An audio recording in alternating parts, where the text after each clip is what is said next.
Yaklaşık 1 saat sürmesini beklediğimiz bir panel.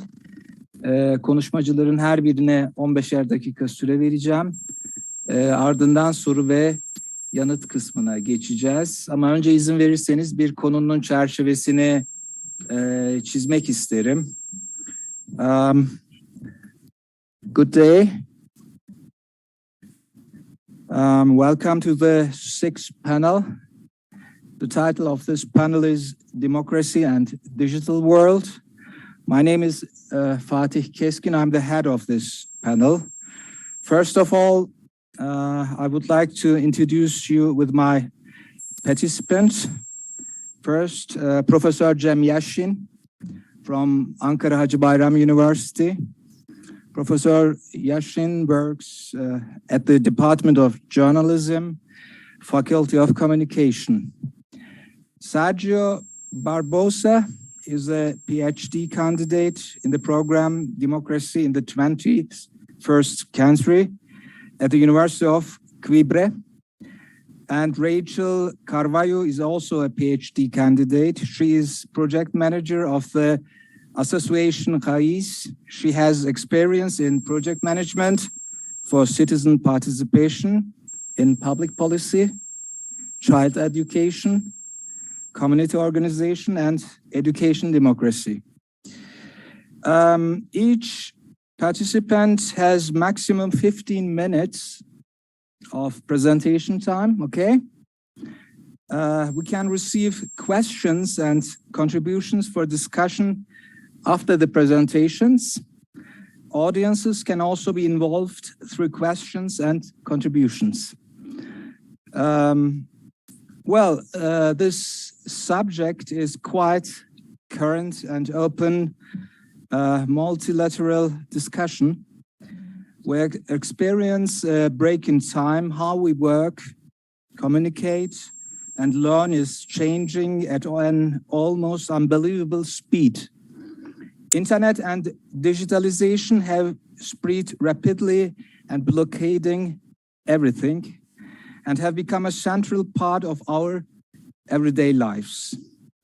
The digitalization push of the last decades has triggered such great expectations and social upheavals that it has become one or even the dominant transformative force of the 21st century.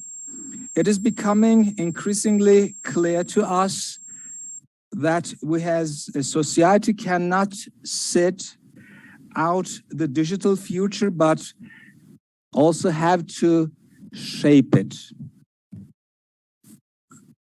Social and scientific studies have become widespread around this subject in recent years, and different views on the subject have been presented. Those who praise and enthusiastically follow this process talk about observable positive developments in all areas. The developments of digitalization affects people's private lives and social coexistence as a whole. They talk about liberating logic of digitalization and the internet. Digital civil society, digital public affairs are forums for the self-determination of citizens and the free decision-making. It extends from increased participation opportunities to mutual interaction, from more accurate decision-making processes to economic efficiency. Post-capitalism, where digitalization and economy are defined together, means that digitalization reduces both transaction and production costs for a large number of goods and services to the point where marginal costs are close to zero. Critical positions are already being expressed in phenomena that can be largely attributed to digitalization: big data analytics, algorithmization, automatization, and Industry 4.0, fake news, and alternative facts also artificial intelligence, and of course, social bots. These positions talks about digital media control and dominance mechanisms that can be implemented in a new and comprehensive form. Voices have been raised against the collective nature of the internet, leading to claims by writers such as Andrew Keen that the internet is killing culture today and destroying cultural standards, ethical values, or creativity. Well, ladies and gentlemen, now I will give the first word to my colleague, Professor Yashin. Professor, buyurun, 15 minutes please. Evet, önce herkesi selamlıyorum. Ses geliyor herhalde. Yani dijital dönüşümle demokrasi arasındaki ilişkiye baktığımızda tek bir şey söylemek mümkün değil. Zaman içerisinde değişen farklı yaklaşımların veya baskın, dominant eğilimlerin olduğunu görüyoruz. Genellikle de yeni medya ve dijital dönüşümle ilgili kitaplara baktığımızda bir bütün olarak algılanıyor. İşte bir kısmı gözetime, bir kısmı kamusal alana veya başka konulara, başka ağırlıklarla, başka yaklaşımlarla ele alındığını görüyoruz. Ama ben şöyle bir metotla belki görünümü daha anlaşılır veya analiz edilebilir hale geleceğini düşünüyorum. Belli evrelere ayırmak gerekiyor. Yani ilk 90'lı yıllardan başlayıp işte internet ve enformasyon teknolojilerinin dönüşümündeki toplumsal, siyasal etkilerin ne olabileceğiyle ilgili ilk dönemde. Bu dönemde akademisyenlerin birçoğu, hatta yani ilk çalışmalardan biriydi benim de doktora tezim. O dönemde çalışan arkadaşlarımıza bakıyoruz. Yani ilk yaklaşımlarımız bunun bir değişim değil, bir yer değiştirme ilişkisi değil, bir eklemlenme ilişkisi olduğunu algılıyorduk. Başat kuramlara baktığımızda da işte en öne çıkanlardan biri kamusal alandı. Evet, yani niye kamusal alandı? Çünkü demokrasi tartışması en kilit sorunlardan biri veya noktalardan biri o günlerde şuydu. Mevcut medya sisteminin, yani kitle iletişim araçlarının belli mağdum gruplara yer vermemesiydi. Yani demokrasi aslında kamusal alanın düzenlenmesi, sınırlanmasıyla ilgili bir şeydi ve belli talep, istemler, toplumsal talepler bu sistem, siyasal sistem içine giremiyordu. Çünkü aracı konumunda olan kamusal alanı kaplayan şey kitle iletişim araçlarıydı ve onun sistemiydi. O da işte ya medya tekelleri, işte veya işte devlet tekerlerinden oluşan bir mekanizmaydı. Ama yani bu dönemdeki çalışmalar daha çok ütopyanın ağırlıklı olduğu, distopyanın daha uzak bir yerde durduğu algı formatını geliştirdi. Bu ilk dönemde, yani benim de dahil olduğum çalışmaların birçoğu aslında kamusal alanın genişleyebileceği, bu normal kitle iletişim araçları içerisinde kendine yer bulamayan mağdum grupların sisteme eklemlenebileceğini, bunda demokratik bir dönüşümün parçası olabileceğini düşünüyorduk. Ama ikinci aşamaya geldiğimizde şöyle bir şeyle karşılaştık. Teknoloji daha ağırlıklı olarak hissedilmeye başlandı. Neydi bu? Yani bir web ortamları değişmişti. Yani tek taraflı akış yerine işte belli merkezlere toplanıp işte o Usenet filan tarzı yayınlar yerine sosyal medyanın ortaya çıktığı, Web 2.0 uygulamalarının ortaya çıktığı dönemdi. Bunun doğal sonucu olarak da farklı, yani bizim düşündüğümüz gibi mağdum grupların eklemlendiği bir şey değil, aksine farklı kamuların aynı anda var olabileceği bir şeyin ortaya çıktığını gördük. Yani kamusal alanın gelişimi hep daha gelişmiş demeyeyim ama yani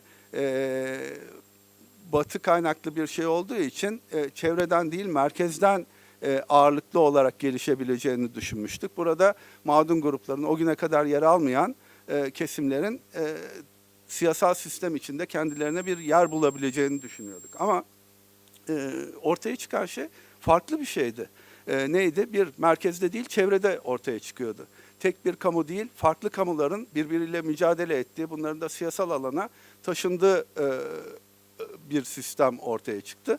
Nerede gördük? İşte Arap Baharı gibi, Gezi gibi bir takım olaylarda bunu gördük.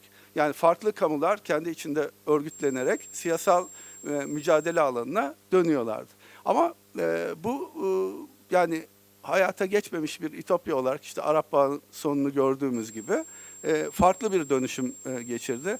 Yani zaten insanlık tarihinde veya toplumsal mücadele tarihine baktığımızda da yani 1848'de dahil olmak üzere hep bu tür sonların yaşandığını görüyoruz.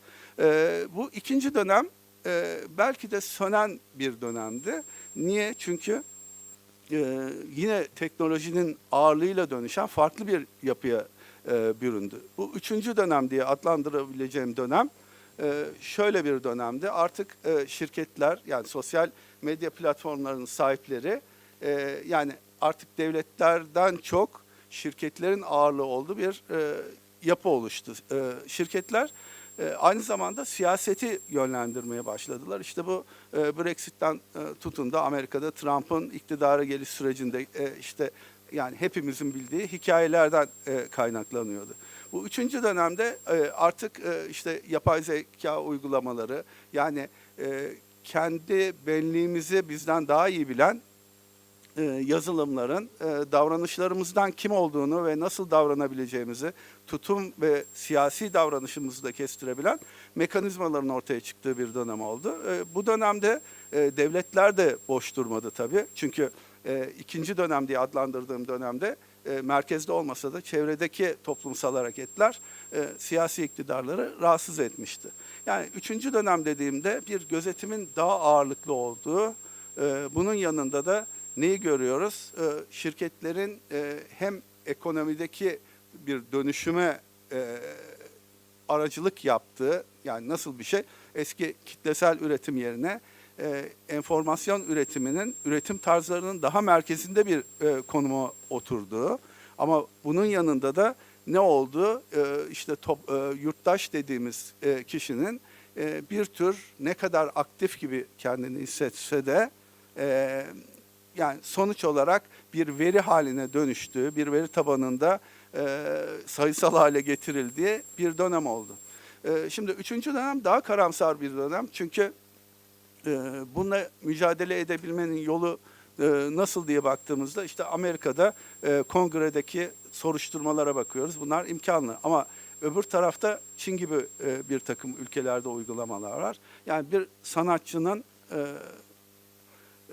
tüm dijital izlerini, tüm eserlerini bir gecede yok edilebildiği, internetteki tüm izlerin yok edilebildiği bir yapı var. Bu otoriter veya totaliter rejimlerde daha yani tehditkar mı diyeyim, böyle bir yapı var ve toplum mühendisliğini, daha doğrusu dijital toplumu şekillendirebilme enstrümanlarına şirketlere ve bu tür devletlere verildiği bir dönem.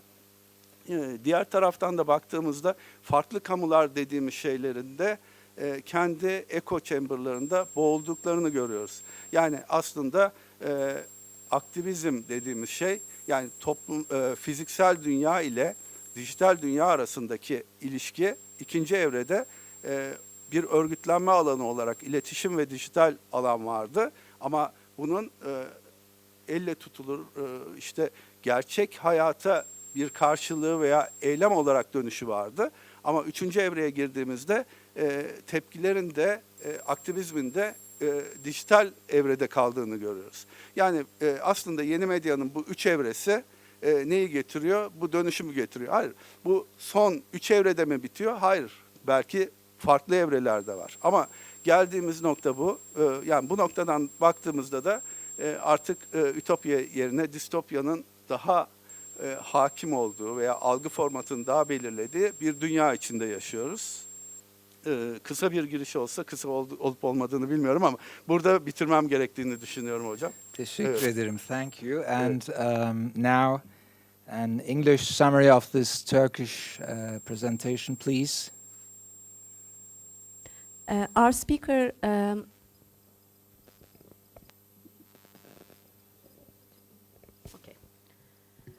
our speaker has talked about the implications of the... can you hear me? Yes, yes. Okay. Our speaker has talked about the implications of the transformation in new communication technologies in terms of political communication. He examined that in different periods. In the first period, researchers are very positive about the impact of this transformation. They thought that it would eliminate the limitations of the public sphere. In the second period, they saw it as an area of struggle where different publics could make their voices heard and where they can talk to each other, such as Arab Spring and Gezi protests. In the third period, surveillance by states and companies came to the fore. Citizens have become datafights, and companies and states have instrumentalized these technologies. So we live in a more dystopian period. Okay, thank you very much. And now, our guests. First of all, Mr. Sergio Barbosa, please, we're listening.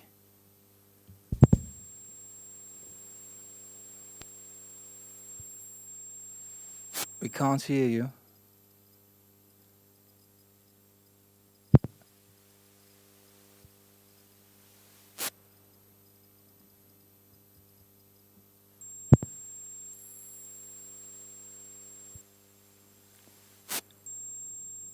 We have some problems here. It's okay, yes. Can you hear me now? All right? Yes, yes, please, please. Welcome again. Okay. Yes, thank you. So let me share my screen. Just a second. Sunumunu paylaşacak.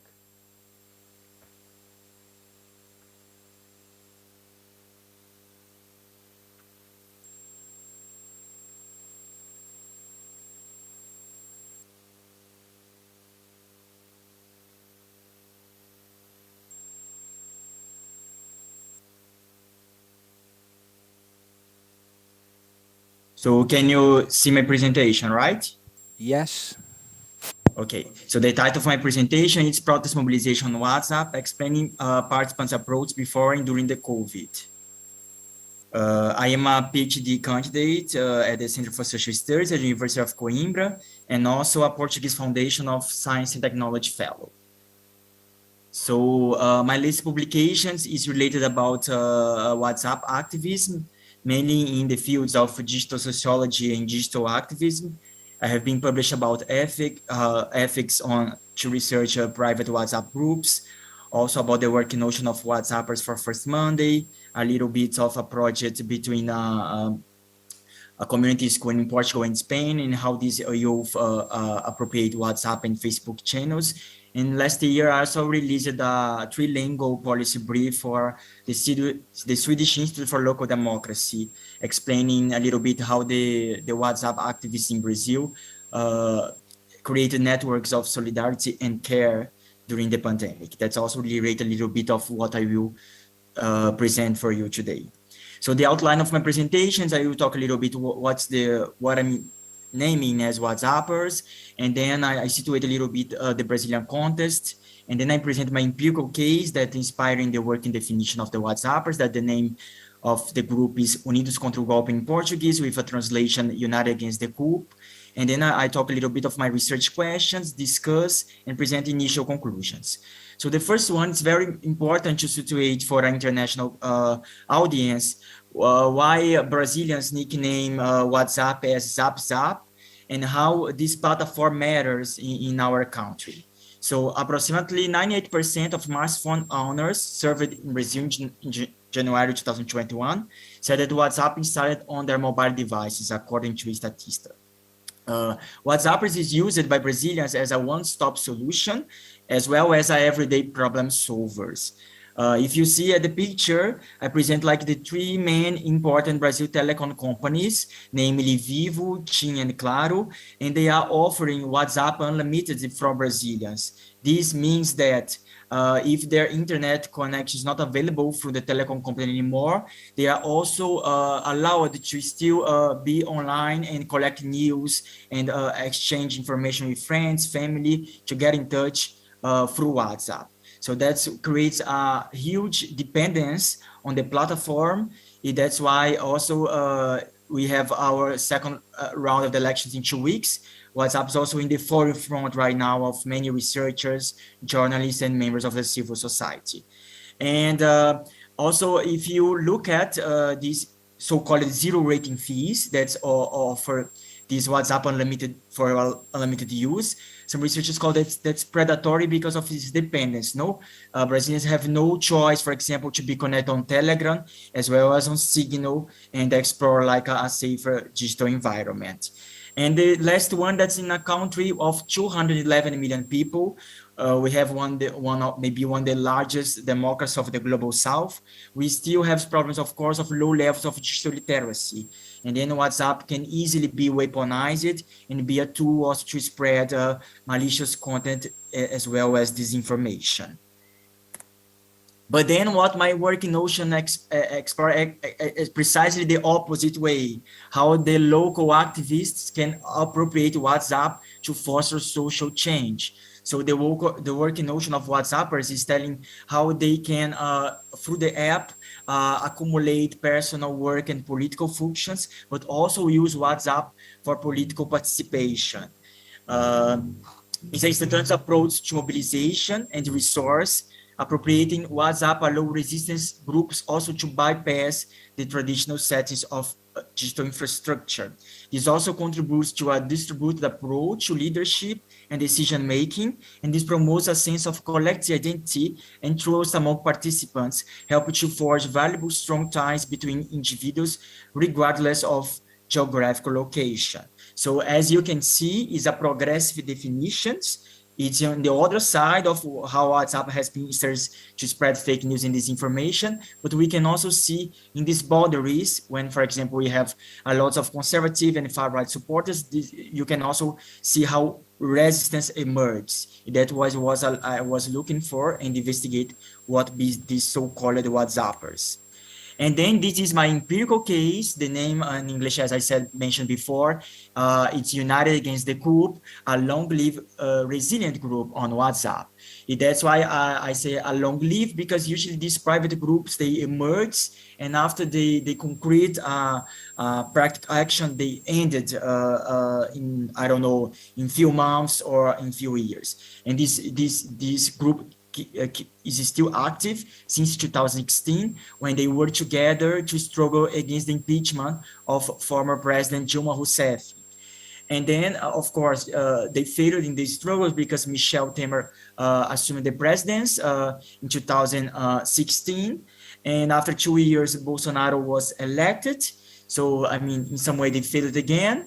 But then the group also survived to, in some way, adapt the digital infrastructures on WhatsApp to promote networks of care and solidarity during COVID-19 pandemic. And this year, I just select some pictures. The first one refers like to this clicking time of WhatsApp all the time during the day. That's why also I said about the Zap style of Brazil. The second one is they create also t-shirts to recognize themselves in the protest mobilization. Some of them were just connected on WhatsApp, but they need like identity also to be together on the ground when they organized protest activities. The third one is the so-called vomitaço action. That's an emoji that express vomit. So at the time of the Temer assumed the presidency in 2016, they were together on the Facebook page of Temer's candidate and posted at the same time emoji of vomit. And this all coordinated through the WhatsApp group.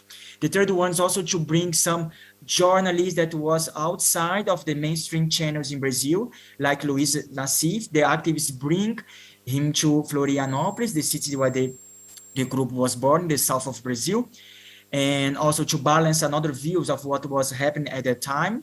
And then also a photo of all the activists together in 2016.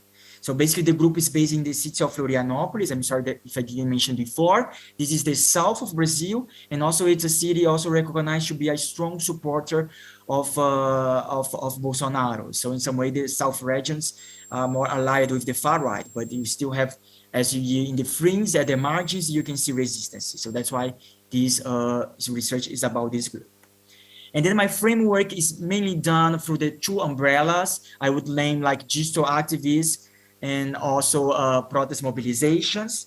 What I can summarize here that this literature on digital activism and protest mobilization was predominantly done by scholars located in the global north, addressing the concept of Western countries. However, those interested in and about global south still need to invest in a solid research agenda, namely, in this case, the protest participants and WhatsApp-based movements and locating to the global south. That's the case, the Brazilian case in this presentation. So with this presentation, I will look at two main research questions. The first one is how participants look at the protest mobilizations on WhatsApp, and are the digital repertoires of WhatsApp-based activists connect with the offline actions? Yeah, the goal is to review the why and how Brazilian participates in this behind the scenes of chat app-based activism. And how I do it, I investigate UCG's modus operandi and identity formation at the group level, that's the meso level, and as well as investigate the individual's motivations, values, and expectations, constructions of meanings from the micro level. And qualitative methods. The digital ethnography, the goal is the long zoom perspective on social interactions inside the chat app group. That's a private environment, so that's also important to discuss about ethics when you conduct this kind of research, as well as analyze of the post messages, the most representative.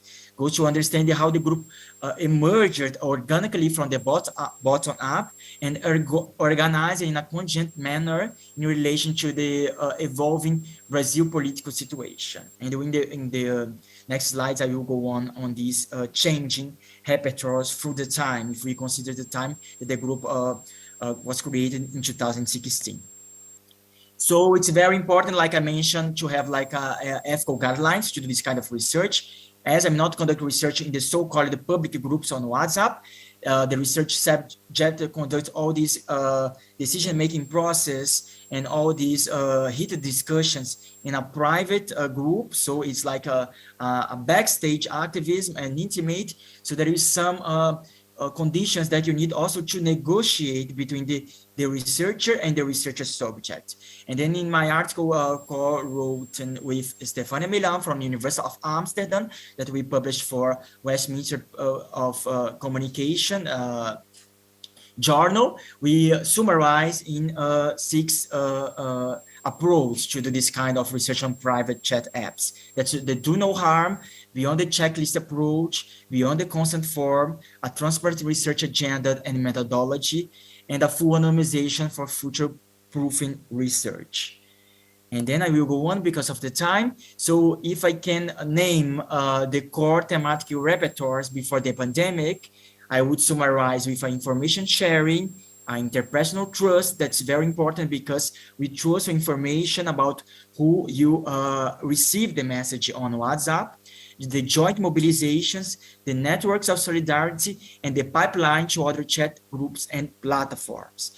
So if you, for example, look at the landscape of the 2008 elections in Brazil, the platforms that were connected with WhatsApp were like Twitter, Facebook, YouTube. And if you look right now in the 2008 elections, many of the platforms connected also TikTok and Kawaii. So this landscape of digital media, how you can share this kind of platforms, it's also changing, not only in Brazil, but all over the planet. And then I will not go for each kind of definition, but the idea is to compare before and after the pandemic. And then from 2018, the idea was also to organize struggles against the so-called Bolsonarism. That's the Brazilian political disarray was aggravated by a victory of the far-right president elected in 2018, that now is running for the re-election. The so-called agenda of Bolsonarism was embraced by an authoritarian and a conservative action policy. So in some way, the pivotal political episode that was how in the lens, how they defined the activists inside the group, the 2016 soft coup that removed Dilma Rousseff from the president's cabinet, served as a jumper to the rise of Bolsonarism, understood as a political phenomenon that transcends the figure of Bolsonaro and is characterized by an ultra-conservative worldview, returning to the traditional values and nationalist and patriotic rhetoric. So what they did that they moved these digital repertoires that initiated in 2016 to struggle against the impeachment and adapted to a struggle against the Bolsonarism in 2018 elections. But as you saw, they failed again, but Bolsonaro was elected in 2018.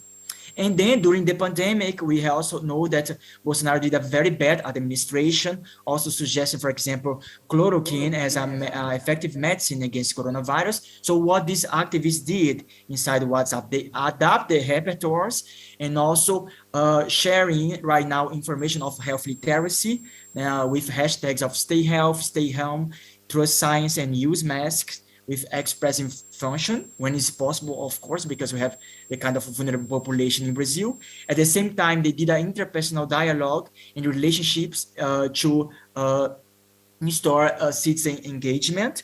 And very important, they also promoted an initiative to promote care as a call to caring strategies, mutual help, listening to authority, and respect of relationships. Of course, there is a balanced way of how you can be connected during the pandemic, and most of these people, they need also to work online, and they were not available with all the online tools to be connected when they need to work. So they need also to share some tips and help between them, and also provide plural participation with shaping everyday practice. So what they really do with in the local neighborhoods of the city of Florianopolis is that they promote like a quick delivery of groceries to distribute for neighbors nearby.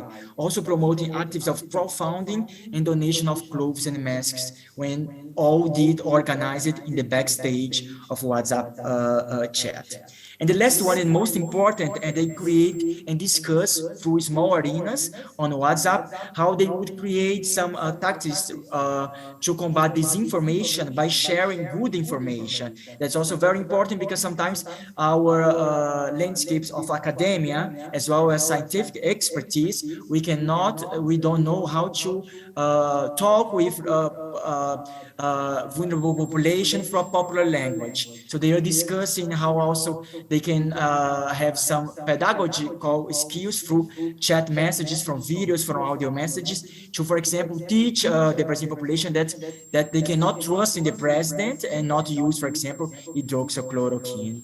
Sergio, I'm sorry, Sergio, I'm sorry, you have got 5 minutes left, please. Okay, yeah, I will finish in 2 minutes. So the activists discuss about the kind of disinformation they received about COVID via WhatsApp, playing small arenas to research the content and discuss it with group members. Meanwhile, they agree to make sure very carefully if the information is valid or not before forwarding any content instantaneously to other group chats. That is also a question of digital literacy that Raquel will show for the audience in her presentation. And then with the COVID pandemic, they also adapted the protest mobilization, occupying some public space, obeying the social distance. And my initial conclusions that we have that the UCG group members' resistance for the 2016 coup, struggles against Bolsonarism, and adapt to confront the COVID pandemic in Brazil.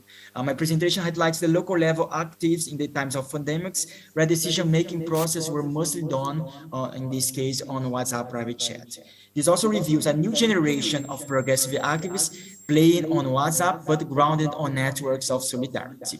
So many thanks. You can reach me easily from my institutional email of Portugal, and I will open the floor for the next presenter. That's my very nice friend, Raquel Carvalho. Okay, thank you very much. And now, Raquel Carvalho, right? Did I spell it? Yeah, thank you very much. Please, you have got 15 minutes too, of course. Wait a moment.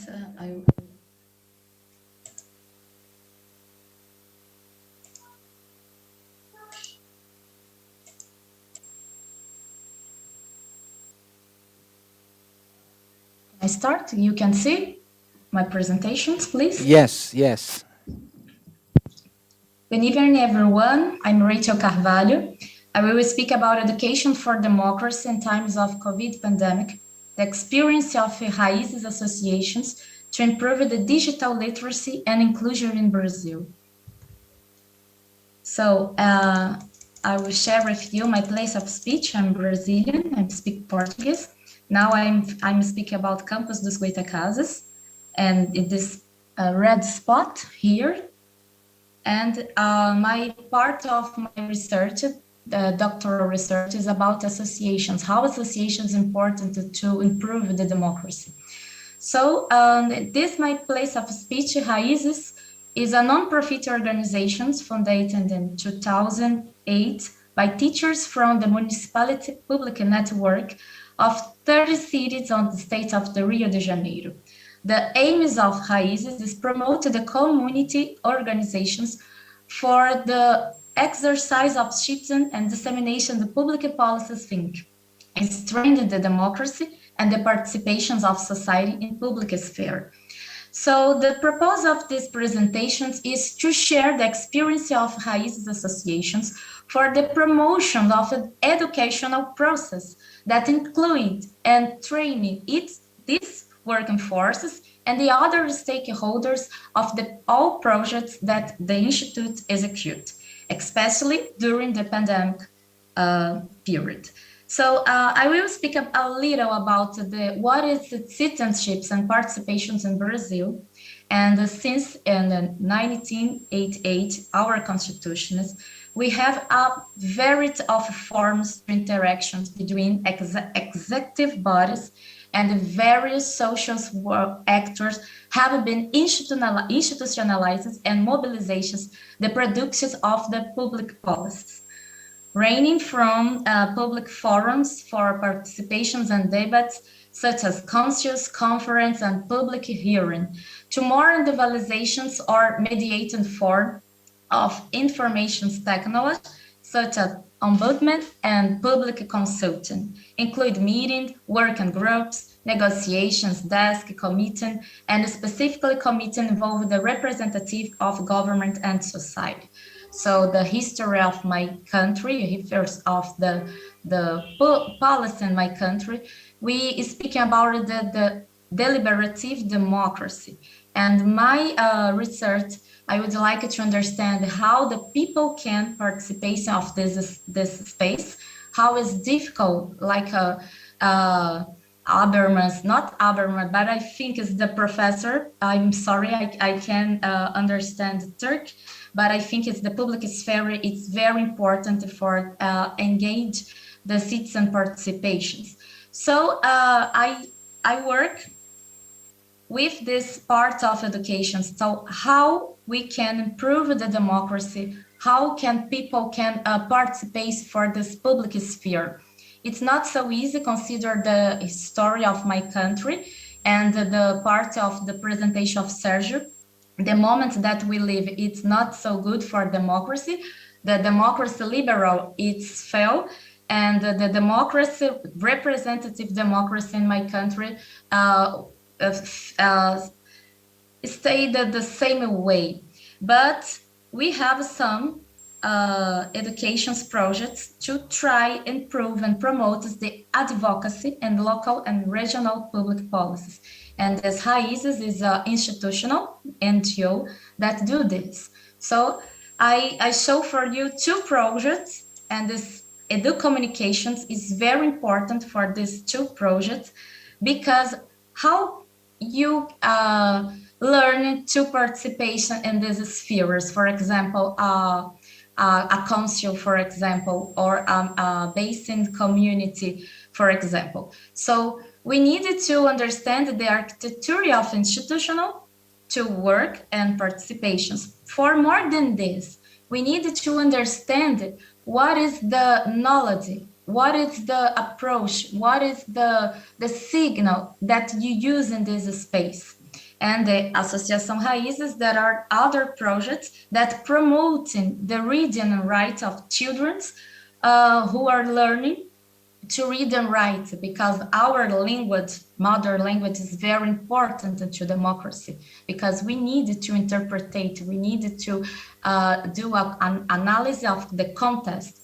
You need to understand that the communications, that we have a lot of information, but we don't have a knowledge. So how we can work this consider the educations for democracy. So in times of the pandemic, all projects that Associação Raízes, it happens face to face, and we have to break the activities and think and rethink the new strategies to improve and foster the participation of the people. But who kind of people? There's a people that not have access to internet or some equipment to participation in this modality, the virtual modality. So the challenge were to training the team that work in Associação Raízes and the other members, the stakeholders, this project, to participate in teaching these activities and exercise advocacy in the virtual modality.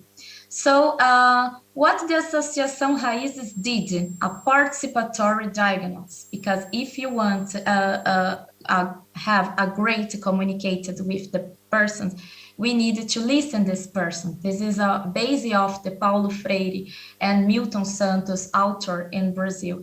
We should understand that the digital era is a step of the globalizations, and these globalizations we need to do the difference and understand and spread voices that people that never had voice to participation.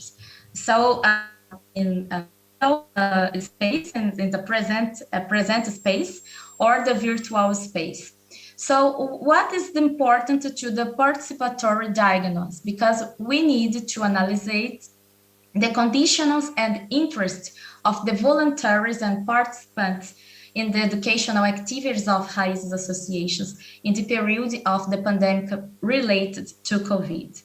And we seek to understand how the political education can contribute to deepening of democracy and civic participations in a grassroots associations in Brazil. In time of pandemic by COVID, digital literacy and inclusion were challenged for communities, and we reinforced the importance of 3 pillars of the public policy of digital inclusions. So these cities, my country is very big, and we are the area, influence area of the campus basing this. So we have people that participate of this project in these cities. So why the public policy is important to improve the participations? But the COVID show us that the inequalities of the Brazil is most problem that we have, because we don't have infrastructure to internet.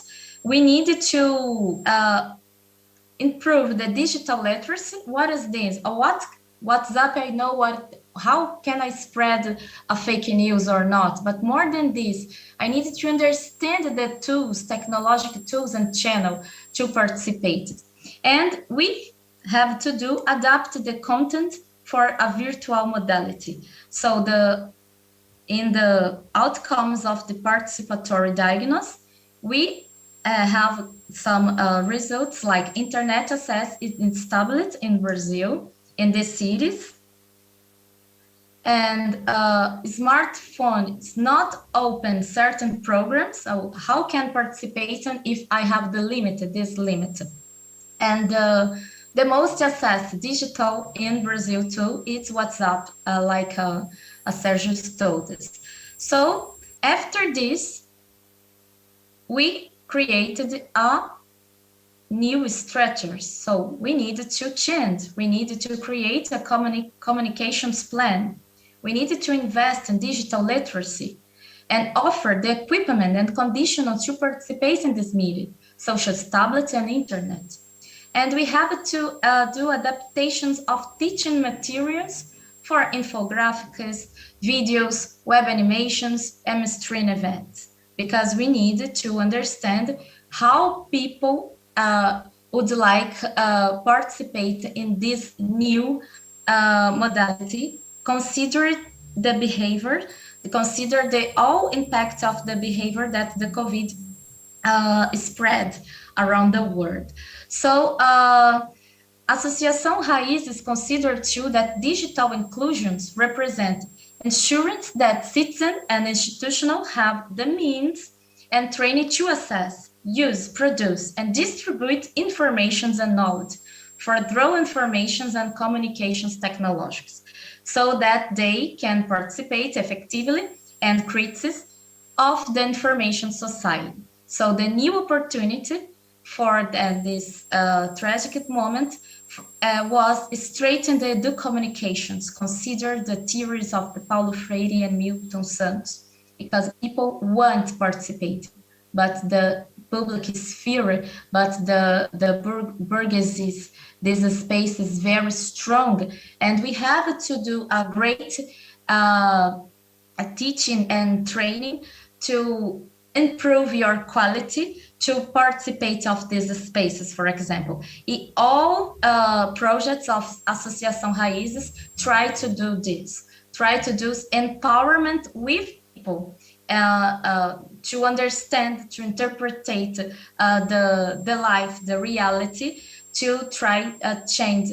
How can you it's not a dreamer, but now in Brazil, you can see that the digital inclusions, we have a positive impact, but we need to some framework, and we need to do some plans to do this happens. So the conclusions, this virtual interface and the social state is a structure determined by the public policy according to the social political projects of the actor, state, and society involved. So Associação Raízes is bridge between state and represent the society in this social control social spaces. And this did not prevent outside of the offshore and control space a plurality of the participatory and emancipatory experience from forest that the base on Brazilian society. And this is my contribute about the importance of the educations for democracy and important to speak the same language of the people to try reverting this conservatory Brazil that nowadays we have. Thank you so much for your attention.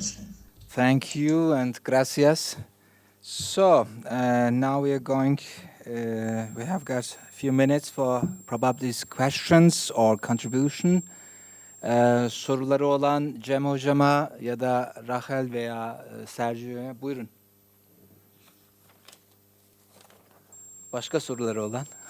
Şaka yaptım. Evet, ilk parmağı buyurun.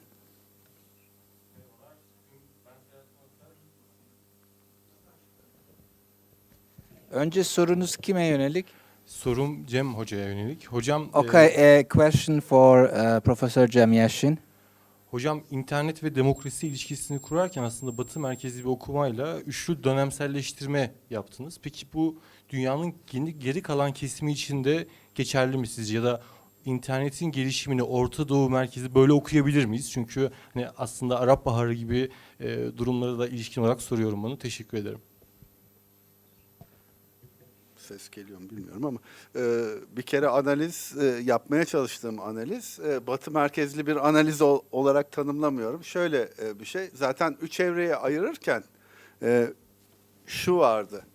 Yani birinci evrede genellikle kamusal alana giremeyen, kamusal alana girmek olarak tanımladığımız şey şöyle olabilir. Yani Habermas'ın kuramında aslında farklı kimlikler kendi talep istemlerini siyasal alana taşıyabildikleri devletle yurttaş arasında bir ara katmanı olarak tanımlanır. Geleneksel medya sisteminin izin vermediği yapıda birinci evrede buraya giriş yapılabileceğiyle ilgili umutvari bir algı vardı. Ama ikinci evrede şunu gördük, o bütünlüklü kamusal alan yerine daha çok parçalı kamusal alanların olduğu yerde giriş olduğunu gördük. Neydi bu? Bir kere merkezde değildi. Çünkü merkezdeki görece demokratik haklar siyasal sisteme bir şekilde girebilmeyi veya az da olsa talep istemleri taşıyabilmeye imkanlı kılıyordu.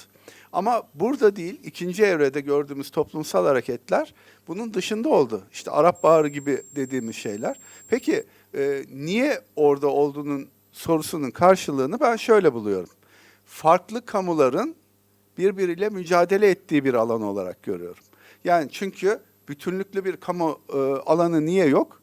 Çünkü mesela işte Kuzey Afrika'ya bakıyorsunuz. Burada demokratik hakların çok fazla kullanılabildiği, ifade ve örgütlenme özgürlüğünün çok fazla olduğu alanlar değil. O neyi getiriyor? Birbirinden ayrı toplumsal örgütlenmeleri imkanlı kılıyor. Yani imkanlı kılıyor derken imkansızlığın getirdiği bir zorunluluk olarak var oluyor. Şimdi orada toplumsal hareketleri gördük. Yani bu bir merkez değil, çevreydi. Ama bunun sonucu da yani bu bir teori. Yani farklı kamuların mücadele edeceği ve bunun toplumsal dönüşümün bir aracı olacağı kamusal alan kuramı içerisinde bir yaklaşım. Ama pratikte dünyada bir karşılığı var mı? Yani hayata geçmiş böyle bir dönüşüm var mı? Yok. Burada da olmadı aslında. Ne oldu? Karşı karşıya geldiler. Bir etki oldu mu? Evet oldu. Yani baktığınızda Mısır'dan işte Tunus'a kadar birçok işte Akdeniz'in güneyindeki bütün ülkeleri etkileyen bir dönüşüm oldu. Ama üçüncü evreye geldiğimizde şöyle bir şeyle karşılaşıyoruz. Yani bu kamusal farklı kamuların varlığı idealize bir demokrasiyi yaratıyor mu? Hayır. Niye yaratamıyor? Şöyle, çünkü bütünlüklü bir yapıya toplumsal talebi taşıyamıyor. Bu bir. Yani onu gördük.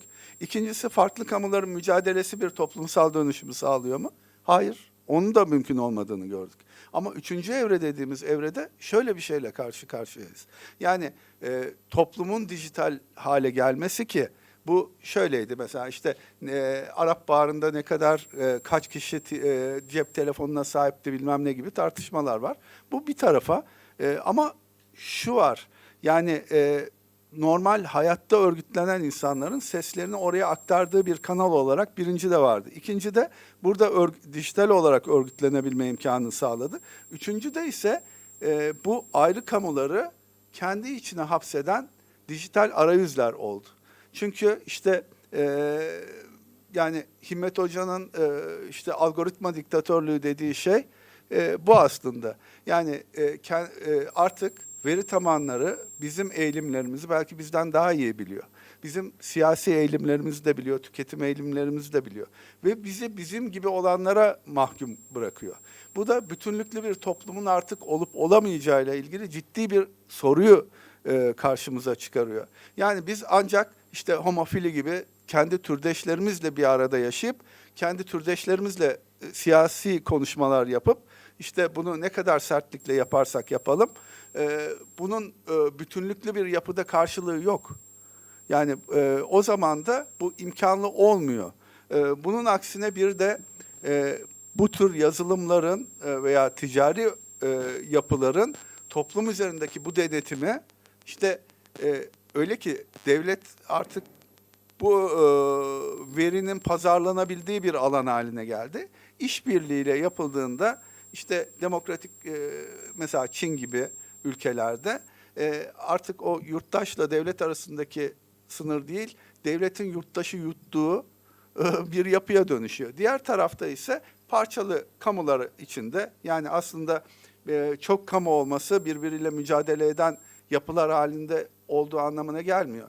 Bizi ayıran dijital duvarlarımız var artık. Toplum bütünlüklü bir toplum değil.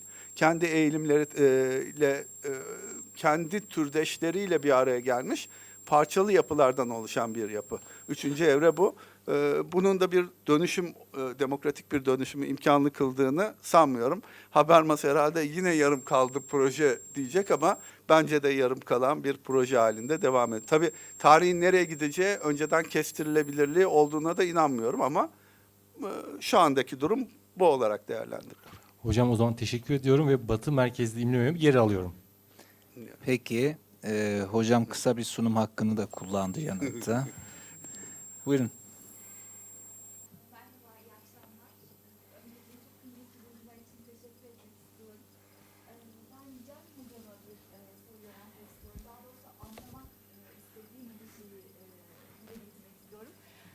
Son dönemde gündemi çok meşgul eden bir dezenformasyon yasası söz konusu. Cem Hocam bunu acaba nasıl değerlendiriyor? Demokratikleşmeye bir katkı mı, yoksa gücü elinde bulunduranların aslında özgürleşmeye karşı bir müdahalesi veya güç dengeleri açısından nasıl değerlendirirsiniz hocam?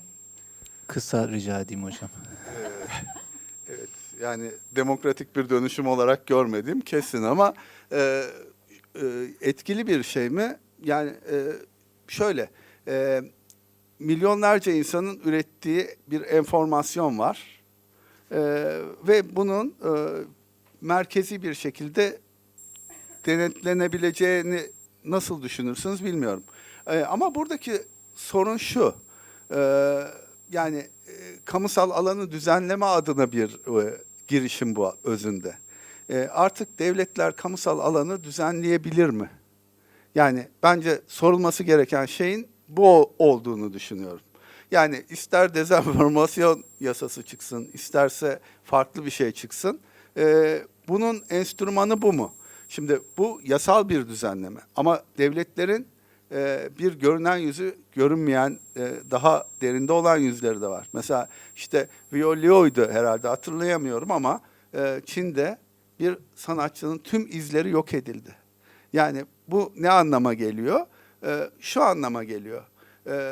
Yani tüm toplumsal yaşamdaki tüm işlevlerimiz, hatta üretim dahil, dijital olduğunda onu kontrol edebilen mekanizmalar tüm toplumu kontrol edebiliyor. Yani burada işte kamusal alan olup mücadele, örgütlenme falan dediğimizde karamsar bir profil belki. Ama bu böyle. Yani öbürü ise görünen konvansiyonel bir mücadele alanı. Yani sansür gibi filan düşünülüyor. Yani artık yöntemler de bu değil. Devletlerin, iktidarların yöntemleri de bu değil. Bu çok konvansiyonel bir şey. Etkili olacak bir şey de değil. Bir etkisi olacağını da düşünmüyorum. Demokratik olduğunu da düşünmüyorum. Onu da ekleyeyim. Son bir soru alacağız ama sonra da. Hocam buyurun. Gerçi mikrofon pek çalışmıyor. Okay, another question, probably Hemen, last two questions. Bir şey sormak istiyorum. Dördüncü evreden beklentiniz ne? Yani 3 evre evet yaşadık ama bir dördüncü ve beşinci, yani bizi ne bekliyor? Bu konuda fikrinizi merak ediyorum. Kısa hocam lütfen. Hayır, dördüncü evre yani bu bir kestirim. Metodolojik bir şey. Yani olandan olacak olanı çıkarmamı istiyorsunuz. Bu çok mümkün değil. Yani eğer Newtonyan bir fizik gibi düşünseydik, işte güç bu kadar, kuvveti uyguladığımızda şuraya gidecek diye kestirebilirdik. Yani sosyal bilimlerde de bunun karşılığı var. İşte insanların evreleri var, Auguste Comte gibi filan. Ama bir de öbür tarafta kuantum fiziği var. Yani şöyle bir şey, ne kadar irade içi, ne kadar irade dışı. Yani ben size şunu sorarım, dönüşümün dinamiği nedir? Yani bu yasayı biliyorsanız dördüncü evreyi, ama ben bilmiyorum. Ben sadece olanı analiz edip çözümlemek istiyorum. Yani sosyal bilimcinin yapması gereken şey de bu. Ama bir kehanette bulunmaksa onu yapmam çok mümkün değil. Bunun için özür dilerim. Yani yapamayacağım. Teşekkür ederim. Peki. Evet. And the last questions. For whom? For? Thank you for your speech, Sergio and Rachel, and thank you for contribution this panel, dear Yashin, dear Keskin. I want to ask question to Sergio, but maybe Rachel can be contribution these topics. Do you think that the is necessary regulation to WhatsApp? Maybe we can discussion on ask all platform of social media, because in my country, in Turkey, we discussion regulation in social media, and that regulation affects and outputs in terms of democracy. I want to ask, do you think that is a necessary regulation and is in terms of democracy? Thank you. Okay, short please. Sergio, maybe Rashai. Please.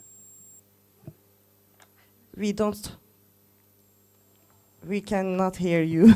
Sergio Okay, can you now. hear me now? Can you hear me Yes, now? yes, Yes. yes, all right. Okay. So I have 2 minutes to answer the question. I know.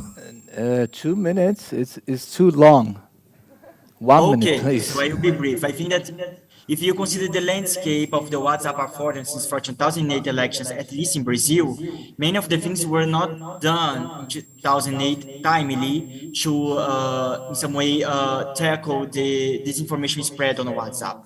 I think for the scenario for this year, 2022, we are more prepared in a sense that there is some dialogue between researchers, civil society, lawyers, and journalists with the Supreme Electoral Court that was not done in 2018. But I think that this is not enough. That's why I agree with Rachel, because we need to also invest in long-term digital literacy practice. I mean, the education long-term process. Otherwise, for example, we have yesterday that the Electoral Supreme Court, they in some way said that the Bolsonaro campaign should remove some material that were spread on WhatsApp, but then this material were already in the family groups of all over Brazil. And then that's very difficult because you have a mandatory in some way from the Supreme Court, but you cannot do it in practice because then you spread all over the country. So I think that we need to balance with some campaigns in a long term because we need to literate these people and not to share and to use fast checking platforms. And with this, you need a very long term. So if we do start right now, 30 years after, we can safeguard our democracy. Otherwise, we keep investing in just this dialogue with the Supreme Court or regulating platforms, but we don't complement with this long term education campaign on digital literacy. So to be brief, that's my contribution. Okay, but that was not 1 minute, but thank you also. Rachel, please. I agree with Sergio because it's very fast to spread the fake news or other content, but we needed to regulate the some news. For example, we can never be tolerant with intolerant. So I think in this way the regulations, this channel, this tool is important for the democracy. I think maybe it's the way because in Brazil the impact of the fake news are empowerment for the hate speech a lot of people, and this is very dangerous and damage for our social society. I think it's regulation. We need to discuss more about this, but we need to stop the fake news. Okay, okay. Thank you. Thank you for your participation, ladies and gentlemen. Now I'm closing the panel and wishing you a healthy and happy day. And teşekkür ediyorum hanımefendiler, beyefendiler katıldığınız için. Sizi kafeteryaya bekliyoruz. Güzel bir akşam diliyoruz ya da akşamın geri kalanı güzel geçsin diyelim. Sağ olun. Thank you very much. Thank you.